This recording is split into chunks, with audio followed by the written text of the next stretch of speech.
Sesaat lagi kita simak bersama Takjim Tausiah Jelang Maghrib, persembahan Gemilang Setting Cilegon dan Sam Radio 96,9. Assalamualaikum warahmatullahi wabarakatuh. Bismillahirrahmanirrahim. Alhamdulillahilladzi ja'ala Ramadhana syahra siyami lil mu'minin.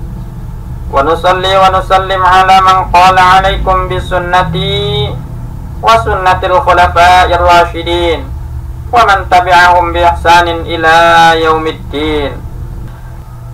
Ma'asyiral muslimin as-shaimin was-shaimat yang insyaallah dimuliakan oleh Allah Subhanahu wa taala.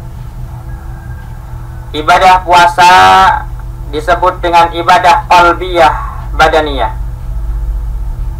Ibadah yang menitik beratkan kepada kekuatan hati dan kesehatan badan, kekuatan fisik. Harta tidak dominan dalam ibadah puasa. Kaya yang miskin wajib berpuasa selagi balik, berakal, sehat badannya. Yang sakit tidak diwajibkan untuk berpuasa. Sebab kalau diwajibkan berpuasa, maka khawatir sakitnya tambah parah. Akan tetapi dia mengqadha di luar Ramadan nanti.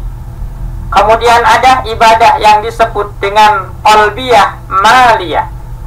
Ibadah yang menitik beratkan kepada kekuatan hati, kekuatan niat, dan kekuatan harta.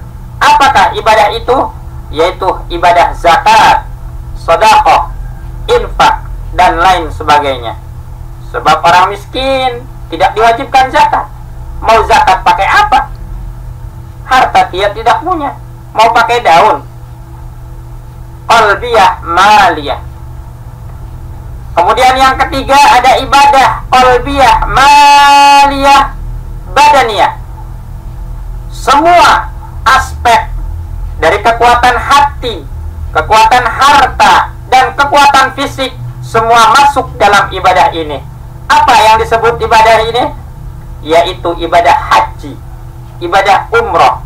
Kekuatan fisik, kekuatan hati, dan juga kekuatan harta. Semua kekuatan masuk dalam ibadah haji. Harus sehat badannya, kemudian hartanya harus ada buat bekal. Sebab kalau hartanya tidak ada, berarti tidak disebut dengan istata'a, mampu hartanya, mampu badannya, kemudian punya niat yang kuat. Hartanya ada, sehat badannya, ketika dia tidak berniat, maka tidaklah terlaksana. Kemudian yang terakhir adalah ibadah qalbiyah mutlak. Siapapun dalam ibadah ini wajib. Umat Islam balik, berakal, apakah dia miskin, kaya, apakah dia sakit, maka ibadah ini semua umat Islam wajib untuk melaksanakan. Salat 5 waktu wajib kita kerjakan. Tidak memandang apakah dia orang kaya, apakah dia orang miskin, semua wajib. Ibadah qalbiyah. Mau yang sakit, dia wajib untuk sholat. Tidak kuat sholat berdiri, sholat sambil duduk. Tidak kuat sholat sambil duduk, sholat sambil berbaring, tiduran. Tidak kuat sholat tiduran dengan isyarat. Kalau tidak kuat juga sholat dengan isyarat, berarti disolatin. Karena sudah inna lillah wa inna ilaihi raji'un. Sudah wafat, isdat, qaid. Wudu tidak bisa tayamum. Tayamum tidak bisa ditayamumi oleh keluarganya. Selagi akalnya masih sehat, hatinya juga punya niat yang kuat untuk melaksanakan ibadah ini. Qalbiyah. Yang jadi permasalahan, kenapa kekuatan niat, kekuatan hati masuk pada seluruh amal ibadah, baik sholat, zakat, puasa, haji, masuk ke dalam ibadah itu semua kekuatan hati. Karena seluruh amal ibadah muaranya adalah perbaikan hati, akhlakul karimah. Oleh karenanya niat harus menjadi dasar, landasan utama dalam semua ibadah. Tanpa niat maka tidak sah. Sholat tanpa niat tidak sah, haji tanpa niat tidak sah, Kemudian puasa tanpa niat juga tidak sah. Innamal a'malu binniyat, segala amal harus didasari dengan niat. Wa innamal likulli imri'in ma nawa, maka seseorang memperoleh sesuai dengan niatnya. Niat menjadi dasar landasan kita dalam beribadah. Oleh karenanya, niat itulah yang menjadi landasan utama. Niat itu adanya di hati. Seluruh amal ibadah adalah muaranya perbaikan hati. Salat, inna salata tanha 'anil fahsya wal munkar. Salat mencegah perbuatan keji dan mungkar. Muaranya adalah perbaikan hati, akhlakul karimah. Kalau salatnya betul-betul dikerjakan dengan ikhlas, mendirikan salat karena Allah, bukan STMJ, salat terus maksiat jalan, berarti kekuatan niatnya tidak karena Allah. Puasa syarat diterima. Puasa yang baik adalah membentuk pribadi yang sabar, pribadi yang ulet, tahan uji, membentuk sifat jujur, sifat-sifat yang terbaik, peduli sosial dan lain sebagainya. Qalbiyahnya ada karena perbaikan hati. Intinya adalah kembali kepada kita untuk menjadi seseorang yang berakhlakul karimah. Kemudian zakat, supaya zakat diterima tujuannya adalah pembersihan harta kita. Kalau zakat mal, kalau zakat fitrah adalah memperbaiki jiwa kita, membersihkan jiwa kita dengan niat yang tulus. Zakat adalah pembersihan jiwa kita, membersihkan harta kita. Muaranya tidak lain adalah akhlakul karimah, perbaikan hati. Haji, apalagi untuk menjadikan haji yang mabrur, seluruh totalitas kehidupan kita harus berhijrah, harus berpindah dari yang haram ke yang halal, dari yang jelek ke yang baik, pindah kepada yang diridai Allah, yang halal. Seluruh totalitas kita harus kita rubah, karena haji yang mabrur balasannya tidak lain adalah surganya Allah.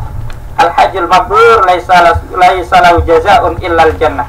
Jadi semua ibadah muaranya adalah perbaikan hati, akhlakul karimah. Oleh karenanya, niatkan seluruh amal ibadah kita hanya tulus mengharap ridha Allah Subhanahu wa ta'ala. Karena seluruh amal ibadah tergantung niat yang kita inginkan, tergantung niat yang kita ucapkan di dalam hati kita. Hati laksana sebuah danau. Adapun seluruh anggota badan ibarat sungai-sungai yang bermuara di danau itu tadi. Kalau danaunya keruh, maka seluruh sungai akan ikut menjadi keruh. Kalau danaunya bersih, maka seluruh sungai-sungai kecil akan ikut menjadi bersih. Ketahuilah, danau tersebut tidak lain adalah hati. Inna fil jasadil mudghah, kata Rasul, sesungguhnya di dalam badan ini, di dalam jasad ini ada segumpal darah.